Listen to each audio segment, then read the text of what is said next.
starting conversations that ends conversation. Why is your wife divorcing you? Got a way of starting conversations that ends conversation.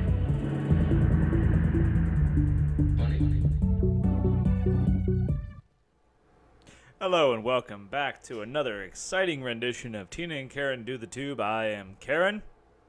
And I'm Tina. Martin is not with us tonight because he is off fighting ice zombies because they still exist, because that's how the show should still be. This is a Game of Thrones review. It edits some sort of interesting sound clip of dun dun dun dun dun dun dun dun dun. Fuck it. All right. Listen, this is very crude because we're still a relatively new channel. We're not, but we're a relatively inexperienced channel. That much is true. And I just want to give you my quick thoughts about Game of Thrones Season 8, Episode 4, The Last of the Starks, which, in my opinion, based on all the reviews I've seen of it, so I can have a educated opinion based on what everyone else is saying, is the show is crap. Going downhill. Show is over. Might as well not watch the last 2 episodes. Bull. Okay, I'll give it some credit. I think Episode 4 was a lot better than Episode 3. That might be a controversial opinion. I know people out there who like Episode 3, the minority, and we should always discriminate against the minority for obvious reasons. They are minorities for a reason. Fuck them. It wasn't a good episode. Episode 3 was terrible. I'm going to stand by that opinion. There's good parts about it. Emotionally, it's very, very in-depth, but it's just, the show has gone downhill. Episode 4, I will say, is a bit of a renaissance, but with like 2 episodes to go, who gives a crap, right? There was a lot more intrigue into the actual plot, what was going on, and there was actually some unexpected moments. Nothing that happened in Episode 3 was unexpected. That's my main criticism of it. It was absolutely predictable, which got to mean it was boring. Absolutely predictable. There were parts that were well acted. There was parts that were definitely well composed. I already remember this. But now we're going to talk about Episode 4, because Episode 4 is what's happening. This is what the people are talking about. These are the current issues of today. Small hands. Drinking rum. All right. Let's see. What the major moments in this episode, I think, is primarily the fact that Daenerys is trying to subvert the knowledge of Jon being the rightful heir to the throne. And I've been saying this for about a season length now. I think the show is going to end with Daenerys being crazy. So Daenerys is going to kill Cersei. That's going to happen in this next episode, I think. And the last 2 episodes are going to be about Jon having to tragically put down the woman he loves, even though he loves Ygritte more. It's very obvious. They have way more chemistry. They're married in real life, I found out. Their chemistry is golden. But Daenerys, he's got to put her down. Daenerys does not have the right to live at this point. Has she been that crazy? No, it's been underplayed, but she definitely is more power hungry in these last 2 seasons. She kind of bought into her legend a little bit too much, and this is the greatest example of power corrupts. One of my core foundation beliefs. Power corrupts. Daenerys got all powerful. Jon never really had much power throughout this, so he's been the rightful person to lead this entire time. And that was sort of the trend of this episode. So Daenerys has to deal with the fact that Jon is the rightful heir, her nephew, Rhaegar's son. And she's having a really hard time with this. Like, she confronts him because she knows that the people of Westeros will never back her, a foreigner from another land who was the daughter of a guy who tried to kill everyone.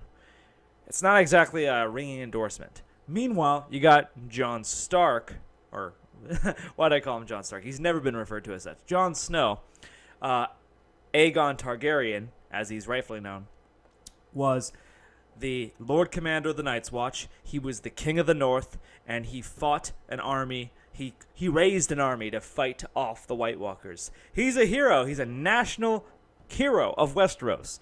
He's clearly more fit to be the leader of the whole continent, or kingdoms, the 7 kingdoms.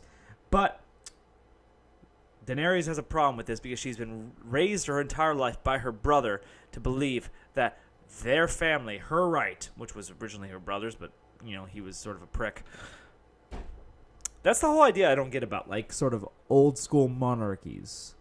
It's hard to put myself in a mindset that's not democratic. Why is someone's birthright? There was a great scene in season 6. Or was it season 7? It might have been season 7. It was definitely season 7. Where Jon Snow actually meets Daenerys.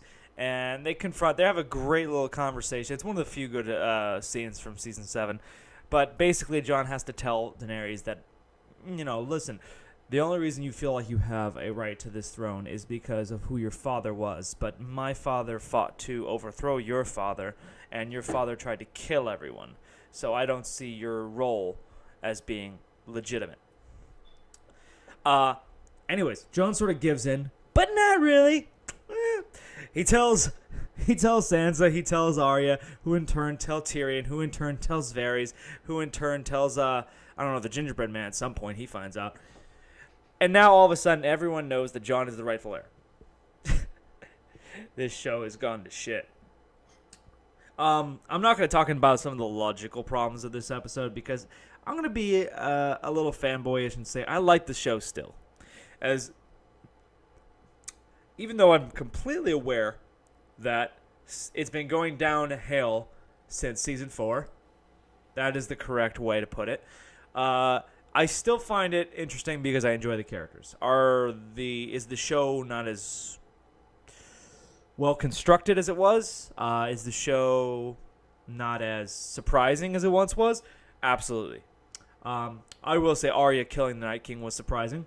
Not in a good way, because, basically you had built up a prophecy about Jon Snow versus the Night King, but we're going back to episode 3. We're trying to move on from that.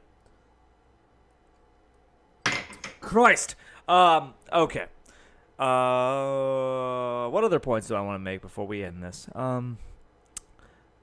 Arya and the Hound. They're my favorite pairing in this whole series. Like, the Hound and Arya are some of my favorite characters, truthfully. So the fact that they're kind of reunited, they're off to King's Landing. I'm assuming Arya wants to kill Cersei. The Hound wants to kill the Mountain. It's a match made in heaven. Good for it. If Arya kills Cersei, though, I think this show is unredeemable. Because they turn Arya into sort of the hero of the series. And I don't know about you, but, like, she was always a great character in the series. But, like, was the whole series about her? Because it kind of gave the impression the whole series was kind of about Jon and Daenerys. No matter what character arc we follow, the main protagonists of the story have always been Daenerys and Jon. Even when Robb Stark was still alive, you kind of got the feeling Jon Snow was the real hero of the story. Okay? Robb was the rightful heir. He was a good character. Hottie? Sure. But he intentionally was dull. Intentionally had sort of a very simple backstory and simple character arc because, well, we found out he was expendable. Jon Snow, on the other hand, not so much. But, like, there's been, like, a push for Arya to be the new, almost as if she was the hero of the story. I don't see her that way. She's a great character. I loved her story studying amongst the Faceless Men to become an assassin. I love her story with Syrio. I mean, it's really been building up. I think, okay, I can forgive the fact that she's the one who killed the Night King, because it kind of builds up for 6-7 seasons that she's been training to be this badass killer. But if she goes on and kills every main character, main villain in this that's left to live, you will shut brown eyes, green eyes, and blue eyes. What Melisandre said. If she really goes on, and I think Cersei has green eyes, if she goes on and kills all the rest of the characters, then, like, this show will be a huge disappointment. I'm going to give it the benefit of the doubt. We still have room to improve it. We still have faith. I still have faith. Faith militant. Shame. High Sparrow doesn't get enough credit. I actually would follow that guy to the brink. What else happened? Okay. Great thing that happened. Bullshit logic that happened, but Euron intercepts Daenerys' flight towards King's Landing and is able to kill fuck me, I don't know the names of the dragons. Actually, I do. I know it's Drogon, Viserion, and Rhaegal? I think it's Rhaegal.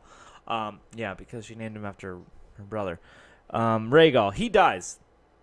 Rhaegal dies. Spoiler. No one cares. But Euron, it's kind of bullshit. So it's the equivalent of shooting a toothpick at a dragon, or let's say a fly at this distance, a half a mile away that's moving faster than the eye can see. It's bullshit that they got him. So there was a lot of arrows there flying. It's still bullshit. I'm sorry. And I want to take this time to tell you how much I am totally disappointed by Euron Greyjoy as a character. I mean, my God. I haven't fully read the books yet. I'm still getting through them. But from what I understand from the book fans, Euron is one of the biggest disappointments about the series. They turned a mysterious, great villain into a frat boy. He's so bad. And I don't mean like bad like Ramsay bad. I mean bad just as in a bad character. This show has had some really great villains in Joffrey and Ramsay, Cersei, even the Night King doesn't count at this point. But Euron is a terrible villain. Just an absolute shitstorm of a character. Yes, but in that battle, they're able to down a dragon, destroy her fleet, and kidnapped Missandei. Spoiler alert. Major character death. The Mountain beheads Missandei in front of Daenerys and Tyrion and Grey Worm as they try to negotiate the surrender. So Daenerys comes to King's Landing to try to get Cersei to surrender, and Cersei tells Daenerys to surrender. This is just a catfight. This is the kind of the bullshit of this series. I mean, now that you kill the Night King, it's like the devil is dead. Now who's going to be president? No one gives a shit. Seriously, no one gives a shit. And we all know Tyrion's going to sit on the throne. If that does happen, I think it's going to happen. I think it's a little predictable, but that might be what happened. And if you don't understand how it's predictable, Daenerys is going crazy. She's going to kill Cersei. She's going to sit on the Iron Throne, but everyone's going to be wanting Jon as the actual king. So there's going to be a revolt against her, and she has to try to kill Jon to basically secure her position, and Jon has to kill her in a tragic story. But Jon, being so hurt by the fact that he's killed the woman he loves, Ygritte, he basically just walks away from it all and gives Tyrion the throne because he's the most fit to rule, allegedly. I bet Gendry is the one who sits on the throne. Fuck it. He's a Baratheon now. Yeah, that happened too. So, as much shit as I'm giving this episode, I'm going to actually compliment the show for one of its lighter moments in the entire series run. And that's the first half of episode 4. A lot of people criticizing it because it seems like a Game of Thrones has gone teenage sex comedy. And there's a little bit of that. I don't like the fact that like Jaime and Brienne hook up. It's been kind of building up, but it just doesn't work for me. But I still find it actually, this is what you would do if you just found out you saved the world. There's some people talking about it's not somber enough that people die. Well, they kind of expected to die. The thing is, no one expected to live. So the mere fact that there's anyone alive is a chance for like rejoicing and celebrating. So I got no problem with them celebrating. It's actually a nice scene, in my opinion. I'm not forgiving it. I think it actually makes sense. I like seeing the characters all celebrate after a battle they won. What's wrong with celebrating a victory? Oh, they lost people. They lost Theon. No one liked Theon. Sansa maybe because he saved her, but like he was a prick the entire series. Okay, and I actually am saying that as saying from a person who actually thought that Theon's death was among the sadder parts of the whole series. I say that, but like that's not a reason you can't celebrate just that you defeated the devil, essentially. Jorah dying is a little more tragic, but no one knew him except for Daenerys, so she's the only one who doesn't have to celebrate. So she's not drinking alcohol, she's drinking Starbucks. Hashtag Game of Thrones Starbucks. There's one on every corner. There's one in Westeros. All right. Martin, do you have anything to add? No, I think that had it just right. All right. Martin's in the middle of sucking his own dick. Oh, wow. The alcohol has not made this a good podcast. Not good to listen. But those are my basic thoughts of episode 4 of season 8. Overall, I'm gonna give it like a B minus. Obviously, it's nowhere to the quality of the earlier seasons, but I still say it's better than The Long Night, and I would still say there's actually intriguing plot points going on. I'm curious to see where it goes. All right, so for Tough Guys, Tina and Karen, do the tube. I am Karen. I'm Tina and I'm sucking my own dick. Very good. Adios.